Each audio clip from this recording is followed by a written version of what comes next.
So many things you said there that resonate. One is I sort of have put off to the side the benefit of the healthy competition, and that's true. It keeps us, I think, ensuring that we are thinking hard, that we are bringing good and new ideas forward, and even in our social sector, that there is a place for that. So thank you for that reminder. And certainly the point about it is easier and faster, particularly when you're saving lives, just to go alone and have clarity and so forth. But noting that when we go together, we will go further, and that takes time and effort.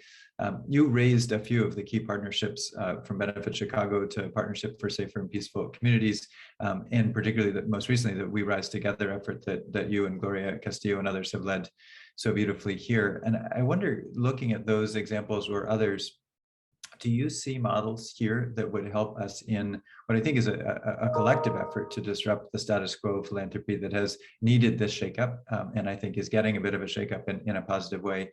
Do you see hallmarks or aspects of these partnerships that could be helpful in that kind of breaking down and then remaking a sector for a new era?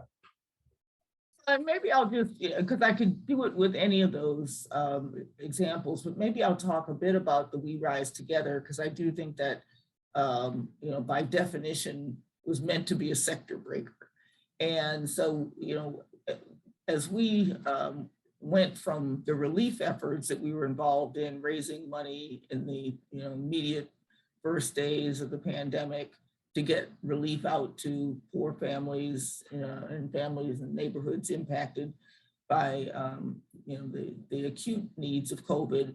We started thinking about recovery and launched this We Rise Together, which is to accelerate the economic bounce back, if you will, to communities that were the most hard hit.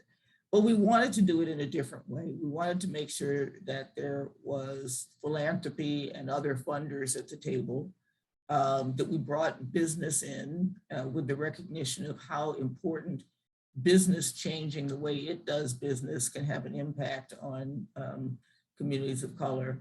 And then 3, making grants, and particularly making grants in a way that helped to restart programs that might have been stopped because of COVID, programs that were very highly correlated with what the city was doing, and so that when the city ramped up, it would be working in parallel, et cetera. So those 3 elements, the business, funders, as well as really looking at community investments. And we've done it in a way where we really have tried to pull in a range of people who don't all sit together normally. So the steering committee has business, it has community people, it has philanthropy. And now from the steering committee, there are also working groups that are working intensively around the projects that we funded to bring community voice in. And we felt it was so important to put community voice at the center of this work that we've actually have a fairly well worked out structure to make sure that there's community engagement, and that community actors are also talking to the business sector and the philanthropic sector and the nonprofit sector. So, that's one example of some models that I think could be very useful. And again, I think when you're starting from the standpoint of this should be cross-sector, then you will bring in a different range of people. And if you're saying that community voice needs to be at the center of it, you will also bring community in up front, not in the middle, and really give them a seat at the table.